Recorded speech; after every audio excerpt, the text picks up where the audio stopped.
10 peso na hard to find mga katropa na pwede kong bilihin sa halagang 3,000 pesos. Basta po yan ay tugma sa aking hinahanap mga katropa. Ang binibili ko po sa halagang 3,000 pesos ay yung mga 10 peso BSP series na year 2007 at 2009. Yan po ay nagkakahalaga ng 3,000 pesos. Baka po makakita kayo ng mga ganitong klaseng 10 peso coin.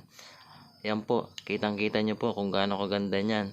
Ang taon po na aking hinahanap ay year 2007 at year 2009. 3,000 pesos po ang bawat isa. Kaya po, i-check nyo pong maigi kung meron po kayong hawak na 10 peso coin. Baka hawak nyo na po ang matagal ko nang hinahanap na year 2007 at 2009. Napaka hard to find po niyan at talaga namang marami pong kolektor ang naghahanap niyan. Isa na po ako sa kolektor na naghahanap ng 2007 at 2009. 3,000 po ang bili ko dyan. Ang offer ko po sa makapagbibenta sa akin ng year 2007 at 2009 na 10 peso coin.